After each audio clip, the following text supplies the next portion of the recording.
namanya udah kayak gini, udah Syafiq apa ini pasti agak begini. Heran saya, aduh. Kamu mau bahas sesuatu sementara kamu nggak tahu kejadiannya di mana. Cidahu. Kamu bilang Cidayu. Cidahu. Apa yang kamu bahas di situ? Kemarin sudah kita bahas panjang lebar.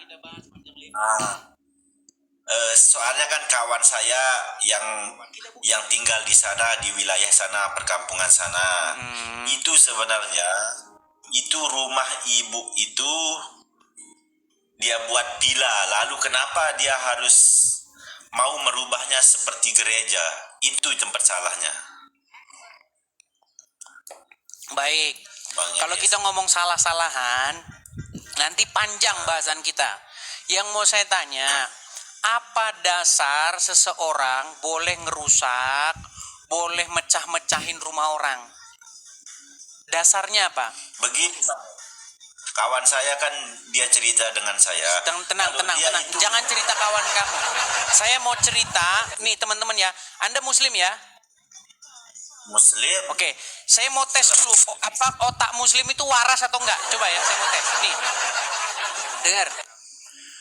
Boleh enggak kalau satu kelompok atau kelompok massa atau satu kelompok orang merusak rumah, mecah-mecahin kacanya, dobrak pintunya, apa di dalam dipecahin, dipatahin, boleh nggak itu dilakukan? Karena kan warga di sana dia sudah. Itu boleh dilakukan nggak kayak begitu? Ya memang nggak boleh lah, Nggak boleh. Berarti itu pelanggaran hukum nggak? Begini dulu Bang Edis. Nah, udah makanya kan warga. Saya kan sudah bilang teman-teman, Muslim yang masuk sini belum ada satupun yang waras. Belum ada. Ini Bang Edis, begini kronologinya kan. Di sana orang sudah dibagi tahu jangan beribadah di tempat ini, beribadahlah di tempat gereja, tapi dia tidak mau mendengar warga setempat, Bang Edis. Begitu. Baik, sekarang saya tanya nih. Oke. Kalau Anda punya rumah, Ya. oke, boleh nggak saya dan orang-orang kampung saya melarang kamu nggak boleh begini, nggak boleh begitu di rumah kamu? Boleh nggak? Boleh kalau dia melanggar apa namanya itu. Kalau nggak ada izinnya kan, kalau misalnya kita buat begini main judi, emang nggak boleh begitu. Kalau main judi nggak boleh, tapi itu pun demikian nggak ada rusak-rusakan. Sekarang saya tanya, kalau kamu punya rumah, terus kamu ngadakan di rumah kamu itu doa bersama di rumahmu itu, atau pengajian atau yasinan, boleh nggak? Ya boleh Bang Edi, soalnya kan itu kan rumah kita. Terus kenapa kalau orang Kristen ngadakan acara kebaktian nggak boleh? Kan harusnya di tempat gereja. Berarti kalau yasinan harus di masjid? Iya.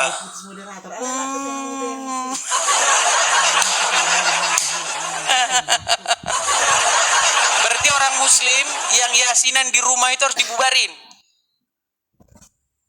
Enggak, harus dipanggil Satpol PP Muslim tuh yasinan di rumah itu, bubarin tuh Satpol PP. Harus begitu. Begini Bang Edis, kan kalau yasinan di rumah kadang-kadang kan orang lagi meninggal. Bilang aja gini, dengar, bilang aja begini. Intinya banyak kejadian di negeri Konoha itu banyak terjadi orang yang mayoritas berbuat semena-mena kepada yang minoritas. Udah pengalaman saya. Saya kasih contoh. Contoh nih. Oke. Saya tanya, abang tinggal di mana nih? Sekarang saya tinggal di Jawa Tengah. Jawa Tengah. Kalau dari logat bicara Anda, kayaknya Anda bukan asli Jawa Tengah. Saya memang bukan asli Jawa Tengah, tapi keluarga saya banyak di sana di Jawa Tengah. Jadi gini Bang, banyak terjadi di negeri sendiri ya, orang dari suku A misalnya, dia tinggal di suku B. Banyak terjadi seperti itu. Ya. Itu kejadian kayak begitu terus menerus di Indonesia terjadi kayak begitu. Memang nggak tahu apa udah karakternya dari sononya memang udah begitu. Kecuali di kota-kota yang agak besar. Kalau di kota-kota yang agak besar biasanya nggak terjadi seperti itu. Tapi kalau di desa-desa, di kampung-kampung biasanya kayak begitu. Mentang-mentang minoritas biasanya diperlakukan semena-mena sama mayoritas. Itu banyak kejadian kayak begitu. Contoh saja pengalaman hidup saya. Ini pengalaman hidup saya ceritain. Nih, saya pernah tinggal di satu tempat, ya kan? Waktu saya masa kecil saya lihat dengan mata kepala saya sendiri. Ini ada orang dari suku tertentu. Dia buka usaha di situ, buka warung, ya kan? Kemudian datang di hari-hari puasa itu mau lebaran itu, ada sekelompok orang preman, ya kan, minta jatah THR, ya kan, minta THR, maksa. Itu kejadian terus kayak begitu. Itu contoh-contoh bagaimana pelanggaran-pelanggaran hukum yang terus-menerus terjadi di negeri Konoha. Nah, sekarang yang kemarin terjadi, ada satu orang yang kebetulan dia minoritas di situ, minoritas secara agama, bisa jadi juga minoritas secara suku juga bisa, secara etnis juga bisa, kemudian dipersekusi sama orang-orang yang mayoritas. Gara-gara mereka ngadain acara kegiatan keagamaan di situ. Apa salahnya Sekarang mereka Bang Edis di mana? Itu Anda mau bela-bela lagi yang kayak begitu. Sekarang kan Bang Edis di Amerika, kok tahu kejadian seperti itu di Indonesia? Terus kalau misalnya kalau presiden ada di Amerika, dia nggak boleh tahu kejadian di Indonesia. Ini Bukan, pola pikirmu Bang bagaimana Edis, sih? Sebentar, saya mau ukur dulu pola pikir kamu. Kalau Pak Presiden ada di Amerika, maka logikamu dia tidak akan tahu kejadian di Indonesia. Itu logikamu, betul? Betul.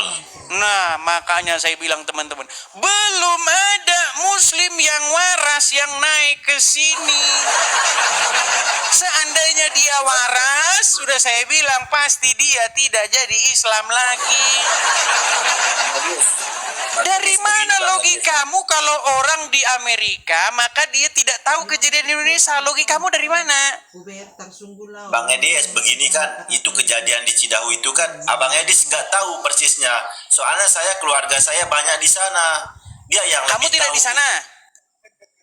Saya tidak di sana, tapi Berarti keluarga saya logikanya banyak kamu di nggak sana. boleh tahu kejadian di sana kan? Cuman saya Terus kok dibagi kamu tahu sama keluarga saya. sekarang? Aduh, berat. Bang Edis, kalau Bang Edis Syafiq, nggak tahu semua intinya kejadian begini di sana. Syafiq. Begini ya.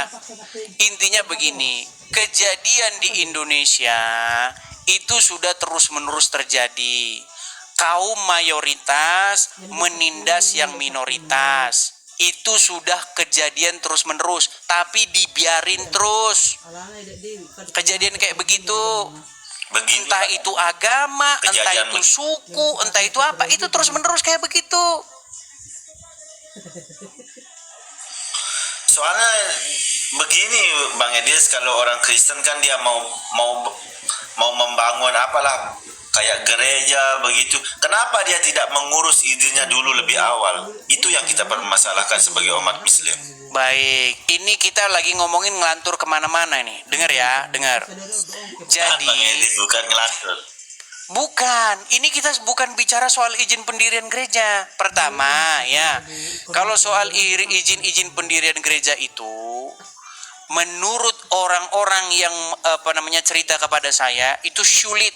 Kalau di lingkungan sekitarnya itu banyak muslimnya, harus izin sana, izin sini, izin sana, izin sini. Tapi kalau kita mau berpikir secara waras, ngapain harus izin-izin? Orang mau bikin gereja kok izin-izinan? Izin lah Bang Edis. Izin, Kan maksud saya izin dalam pengertian, kalau izin secara ini betul. Maksud saya izin sama warga setempat itu gimana ceritanya?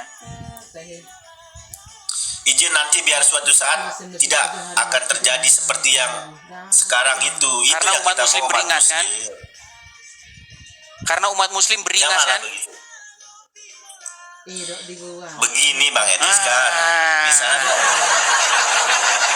Perlu izin Yang tidak karena mau, umat muslim kelakuannya macam belum jadi manusia penuh gitu kan. Betul nggak? nggak boleh menghina Bang Edis. Lu kok Kita menghina? nggak boleh menghina. Terus kenapa? Kan tadi kan Anda bilang biar tidak terjadi yang kayak begini-begini, berarti Anda mengiyakan bahwa kelakuan orang muslim agak mirip-mirip 11-12 sama itu, betul? Nggak boleh sebut begitu. Cuman ini kan kita bahas Nggak yang boleh kita sebut mau. seperti itu. Coba sekarang saya tanya, kalau orang ngerusak-rusak rumah orang, mecah-mecahin kaca orang, masuk ke dalam rumahnya, dobrak rumahnya, rusak isi dalam rumahnya, menurut kamu itu kelakuan hewan nggak? Itu lain Bang Edis. Kalau rumah orang secara pribadi itu begini Bang Edis, kalau Gimana? kita sebagai umat muslim kan kalau orang betul-betul itu dia mendirikan gereja, tapi harus diurus Sejak izinnya kapan lah umat muslim awal-awal jadi begitu. polisi kayak begitu? Sejak kapan? Sejak kapan umat muslim jadi polisinya gereja? Pas Nadia Rorok penukin semua. Kita harus ikuti peraturan lah, peraturan negara Iya, begitu. peraturan kalau misalnya mendirikan hal-hal yang tadi saya jelas-jelas melanggar hukum. Contoh, Anda mendirikan di dalam kampung, misalnya Anda dirikan di situ tempat pembuangan sampah, ya nggak boleh. Ini kan cuma tempat biasa, orang mau mengadakan kegiatan-kegiatan di situ. Yang penting kegiatan itu tidak melanggar hukum. Apakah kegiatan peribadahan itu melanggar hukum? Nadia muda. Melanggar hukum nggak Melanggar orang kalau melakukan tidak ada kegiatan izinnya. peribadatan? Misalkan kalau dia buat di sekitar sana, wilayah sana kan belum ada izinnya. Begitulah keluarga saya yang Jadi menceritakan saya. makanya teman-teman, kalian sudah melihat kan bagaimana botolnya muslim ini sudah mengakar sampai ke mereka udah ngakar, botolnya itu udah ngakar sampai ke dalam itu, ke dalam-dalam. Jadi mau gimana tuh? Kalian sudah lihat kan? Iya. Bang Edis, begini kan, kalau memang betul-betul ada izinnya, kita sebagai orang muslim nggak mungkin Contoh kami pelajar. mengaco itu. Iya, jadi karena memang umat muslim suka membuat kacau ya. Kan saya sudah bilang kalau memang betul-betul ada izinnya mendirikan gereja. Iya, Kita- kalau nggak ada izinnya berarti umat muslim akan membuat kacau, betul? Memang betul, tapi kita kan mau Iya, ikut aturan. karena memang umat muslim sukanya bikin kacau, betul? Bukan Bang, Nah, kita mau ikut aturan. Ini gimana ini orang ini? Abang nggak paham Bang Edis. Pak RWD, Kita sebagai orang muslim, kalau Pak Lurah. misalnya kalau Kristen Harus mau mendirikan bertindak. gereja, Anda sebagai muslim haruslah Anda bertindak seperti preman, begitu betul? Iri besar pasti ada nih. bukan Bang Edis. Nah, bukan. Ini kan kita Terus gimana? kenapa tidak ditunjukkan izinnya membuat begini di sana? Iya, karena muslim adalah umat yang dapat berfungsi sebagai polisi, yang dapat berfungsi sebagai satpol PP, betul? Betul? Betul. Betul. Makanya saya bilang teman-teman, ketololan muslim sudah mengakar sampai ke dalam tanah. Jadi susah disembuhin, udah susah. Contohnya kayak ini samping saya ini, gimana? Kalau kita kan Gimana? sebagai orang muslim kan, kalau kita sebagai orang muslim mau membangun masjid, kita harus urus dulu izinnya. Baru kita, kalau sudah pemerintah mengeluarkan, dia bilang sah, baru kita mendirikan Anda ini masjid. bicara masjid Kita tidak atau sembarangan. bicara tempat kediaman? Masjid Bang Edis. Kan nggak nyambung lagi Begitulah kan yang kita teman-teman mau. kan? Bang Edis, Syafiq, kita mau sebagai orang Syafiq, kita ini bukan bicara masjid, bukan bicara gereja. Itu yang di kejadian yang di Sukabumi itu villa. Kalau Ya, villa memang orang villa, dengar dulu, kenapa? Syafiq. Kamu tahu villa nggak? Tahu villa? Apa villa itu? Puisi ya. Begini Bang Edis kan. Sebentar. Memang Apa itu villa itu apa? Villa macam perumahan lah. Villa. Rumah. Villa Villa, kan? itu tempat menginap orang-orang yang biasanya sedang melepaskan atau melepaskan penat, orang-orang yang berwisata. Itu villa itu kayak begitu, Sama paham? lah, itu kan perumahan juga. Kan itu perumahan, tempat orang istirahat. Misalnya kalau orang mau pergi melancong, begitu kan. Ya Sama lah. sudah, baik. Gini, kalau Muslim punya villa, oke nih, Muslim punya villa, oke. Nah, kemudian beberapa kelompok-kelompok dari remaja-remaja Muslim ke situ, misal, oke. Betul. Nah, kemudian mereka di situ melakukan kegiatan-kegiatan keagamaan. Contohnya, misalnya, mereka di situ baca Quran bersama, ngaji bersama. Nggak pernah kalau kita di villa Bang Edis. Di villa memang kita nggak pernah membuat acara beragama, nggak pernah. Kita Nggak kan pernah. pergi Kalau di rumah masjid. pernah. Boleh nak ngaroy, boleh nak. Kalau di rumah kan memang pernah, itu kan rumah pribadi kan. Misalnya kalau Ya, kita kalau acara di rumah pribadi boleh. keluarga meninggal, keluarga hajatan, Iya, kan boleh kalau itu. di rumah pribadi boleh. Sana ona PL sewu. Boleh kalau gitu. Misalnya kalau Boleh, kita mau buat karena acara mayoritas. Lu dengerin tuh teman-teman. Karena memang udah begitu otaknya, udah begitu setelannya. Jadi makanya saya bilang teman-teman. Jadi hajatan. Dengar dulu nih. biasanya tenang. Biasanya ini penyakit Indonesia itu kayak begitu. Penyakit di Indonesia itu sudah begitu. Kalau di desa memang udah kayak begitu. Namanya orang desa. Begitu. Jadi memang ya sudah saya bilang ketololannya sudah mengakar sampai ke tanah. Begitu. Jadi kalau ngomong sama mereka ini, kalau ngomong hukum, capek Anda berbusa, capek Anda nanti. Kalau Anda jelasin ke orang-orang seperti ini, negara kita punya perangkat hukum. Bagi bangunan yang tidak memiliki izin, bagi orang yang menyalahi peruntukan bangunannya, bagi orang-orang tertentu, jelasin kayak orang ini nggak bisa. Itu yang beranu adalah aparat desa, yang bergerak adalah begini, badan ini. Mereka nggak bisa. Karena memang saya bilang otaknya memang tidak sampai. Bang Edis, begini Bang Edis. Kita sebagai orang Muslim takutnya kan itu memang sebuah pila, nanti takut itu pila diubah menjadi gereja tanpa ada izin. Itu yang kita takutkan. Ini betul Bang Edis. Jadi kalau Muslim ada gereja takut, Muslim takut ada gereja. Bukan, soalnya kita takut nggak Nah, ada izinnya, kan? dia tidak ada. Ini gimana? Saya sudah ikutin. Ikuti aturan. Kalau ada gereja Muslim takut. Bukan takut Bang, soalnya kalau Terus kalau kenapa memang- tadi kan bilang takut jadi gereja? Ini gimana sih? kita takut itu pila nanti diam-diam dibuat seperti gereja. Itu yang kita takut. Oke, berarti Muslim Bukan takut gereja, karena betul? ngomong gereja. Bukan, kita bukan takut ada gereja, cuman kita takut itu umat Kristen tidak mengikuti aturan. Abang paham? Tidak mengikuti aturan Aturannya secara sah. mengikuti aturan untuk gimana membangun. maksudnya? Ada nakku di mana ujung-ujungnya lalu ke kota nakku bisa satu. Mengikuti aturan, misalnya kalau mau bangun gereja, oke, harus ada aturannya dari pemerintah. Kalau memang betul-betul ada aturannya, kita tidak pernah mengacau umat Kristen, Bang Edis. Itu yang kita permasalahkan. Nanti kita takut. Nah, itu kan sudah saya bilang itu kan. pila. Jadi mereka sekalipun mereka sudah melakukan pengerusakan, sekalipun mereka sudah mematahkan salib dan lain sebagainya, mereka tetap berkata kami tidak, karena memang sudah saya bilang teman-teman, otak mereka ini memang sudah bodohnya mengalir sampai jauh.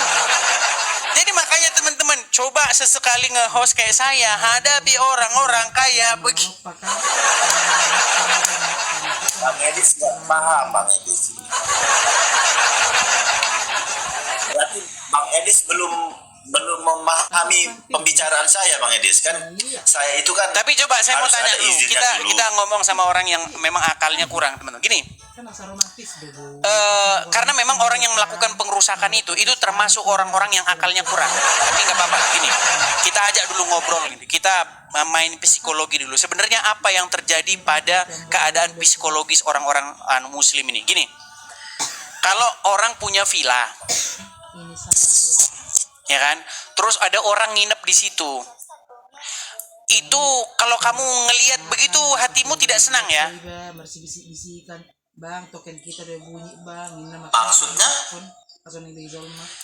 Misal kamu punya villa nih, Aduh. terus ada orang nginep di situ ke villamu itu. Orang-orang nginep ke villamu itu. Terus Kira-kira kalau tetanggamu nggak senang, kira-kira menurut kamu gimana? Wajar nggak tetanggamu itu nggak senang? Ada mungkin romantis di Zolma. enggak. Nggak wajar. Nah, itu ada orang punya villa itu, ada tamunya ke sana, mengadakan acara di villanya itu. Menurut kamu, warga kampung itu yang membuat dia nggak senang tuh apa?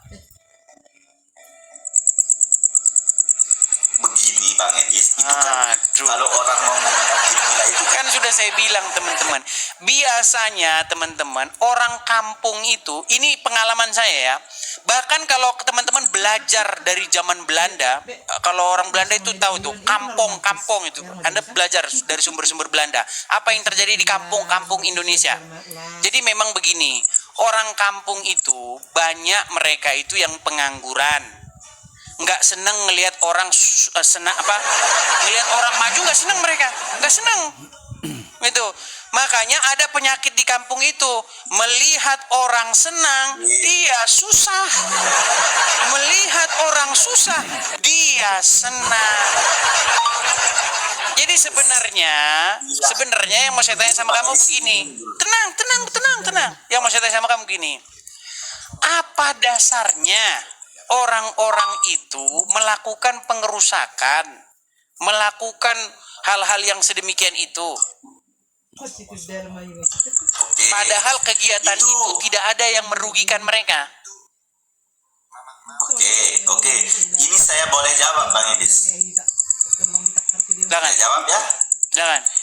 Bila itu Bang Edis, bila itu tempat wisata, misalnya kalau tamu luar negeri lah, pergi ke villa, kan nggak mungkin dia mau membuat acara di sana. Siapa bilang nggak membuat acara? Nggak mungkin di tempat villa dia mau membuat acara keagamaan, nggak mungkin Bang Edis. Siapa bilang Soalnya kan nggak mungkin? villa itu tempat wisata. Siapa bilang Kalau nggak orang mungkin? pergi, misalnya kan kalau orang pergi melancong ke villa itu dia untuk tempat wisata dan istirahat Bang Edis, betul nggak? Iya, kok jadi kamu yang ngurusin kegiatan orang gitu loh? Bukan Bang Edis, bukan. Kan saya bilang enggak, kok bisanya kamu gitu loh yang ngatur orang harus ngapain gitu loh? Kan memang itu villa, tempat wisata, kan nggak Kalian mungkin sudah orang tahu wisata kalau bagaimana orang Islam. bagaimana buruknya orang Islam ya ini contohnya teman-teman. Karena apa? Karena mereka ini memang di dalam hatinya, di hidungnya pun ada setan. Di hidungmu ada setan, pantesan kelakuanmu mirip dengan setan. Yang mau saya tanya sama kamu, Tanya Bang Edis. orang mau ke villa, masa kamu mau ngatur kegiatan mereka apa? Normal lah itu bulan. Begini Bang Edis, kan orang ke villa kan nggak mungkin dia mau buat. Kok nggak mungkin? Jangan, Bang Edis. Maksudmu Bang Edis, acaranya mau seperti orang Islam gitu? Nikah mut'ah itu, yang kayak di puncak Bogor gitu? Ini memang Bang Edis kurang paham. Begini Bang Edis, kita sebagai orang Muslim takutnya itu sebuah villa nanti diam-diam dirubah menjadi gereja, tidak ada izinnya. Abang paham nggak omongan saya? Gimana? Omongan saya, abang paham? Gimana? kita takutnya itu sebuah villa nanti diam-diam dirubah menjadi gereja, itu yang kita takutkan. Kalau jadi gereja takut Muslim. Bukan takut adanya gereja, kita bukan takut adanya gereja, cuman kita takut dia tidak mengikuti aturan pemerintah, nanti diam-diam dia mengubah menjadi gereja. Itu yang Memang kita bilang enggak teman-teman. Jadi gini aja lah, Syafiq, yang saya mau tanya sama kamu gini aja, Syafiq. Kalau misalnya kamu punya villa, terus ada orang main ke villa kamu, terus kira-kira yang ngatur mereka siapa? Mereka harus ngapain, harus gini-gini, siapa yang ngatur?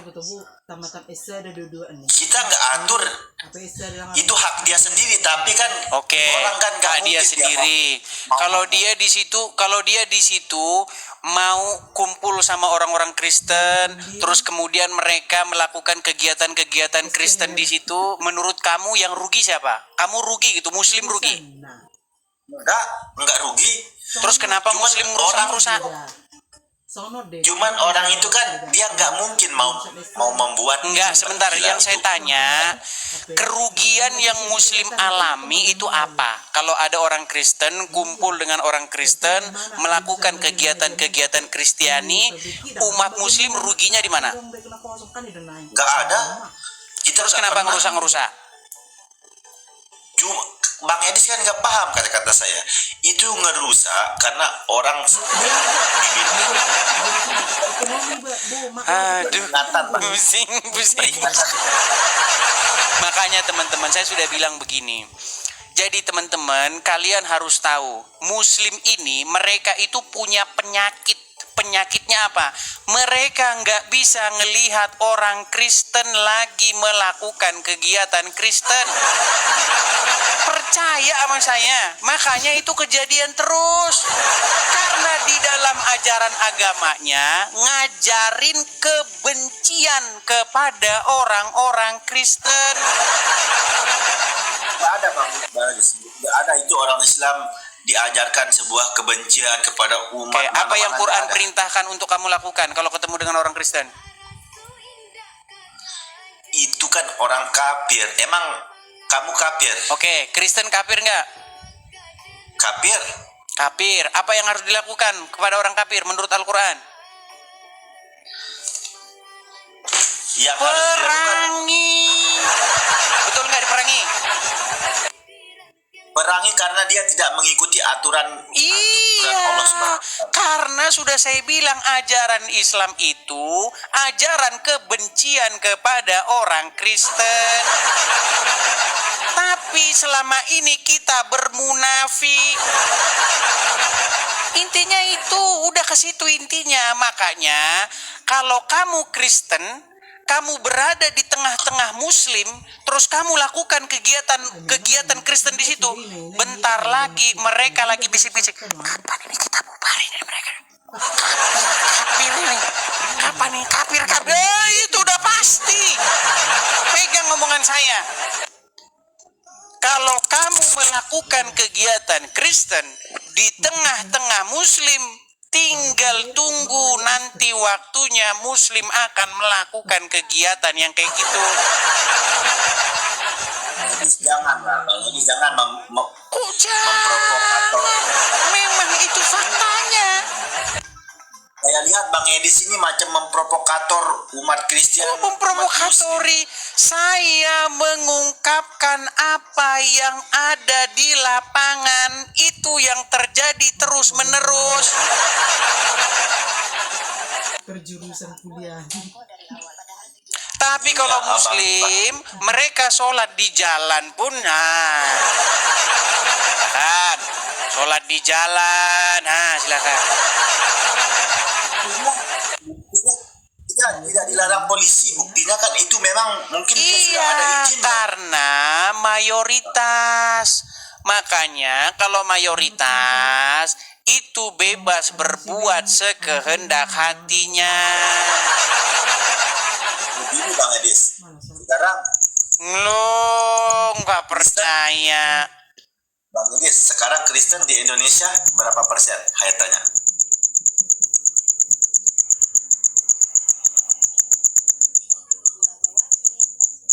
Bang Idis, sekarang Sebentar, Kristen sebentar, di Indonesia saya- berapa persen? Gimana? Saya tanya Bang Edis, Kristen di Indonesia sekarang berapa persen? Kok lari ke situ-situ? Nggak usah ke situ-situ. Intinya, kamu sudah mengakui bahwa Soalnya Bang ajaran Edis- agama. Soalnya Bang Edis tadi bilang orang Muslim semau-maunya berbuat. Saya tanya Bang Edis, sekarang Kristen di Indonesia berapa persen? Sekitar 15% kurang lebih. Muslim?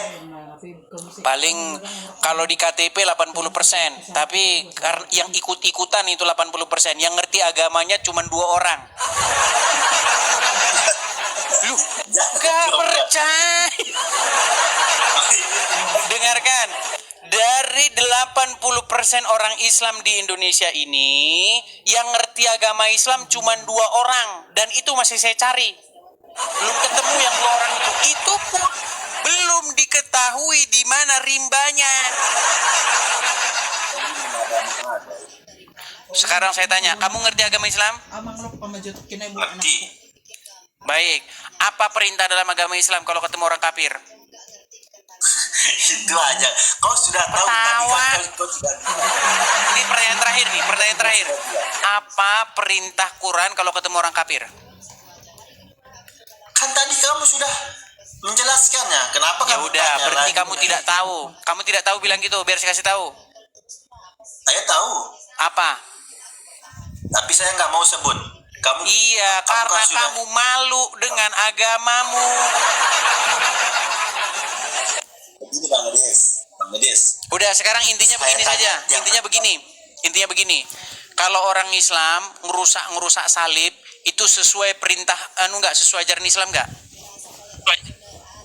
Enggak, kita nggak Oke, pernah sebentar. diperintahkan Isa akan datang mematahkan salib, betul nggak? Isa. Betul nggak? Nabi Isa akan datang untuk mematahkan salib. Betul. Betul. Kalau Isa mematahkan salib sesuai dengan ajaran agama Islam nggak? Sesuai. Ini Sesuai. memang saya Kalau ini yang mata-matain salib ini, nih kelihatan kan? Nih, ini sesuai dengan ajaran agama Islam nggak? itu kan kita ikut pemerintah. Nah, udah mulai akrobat dia. Mulai akrobat dah.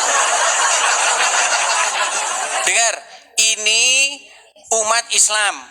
Di bawah ini umat Muslim nih, beringas seperti biasa kan mereka nih beringas ya kan. Nah, ketika mereka merusakkan salib ini, membanting-banting, mematahkannya, apakah ini sesuai dengan apa yang akan kelak dilakukan oleh Nabi Isa? Betul, karena itu Betul.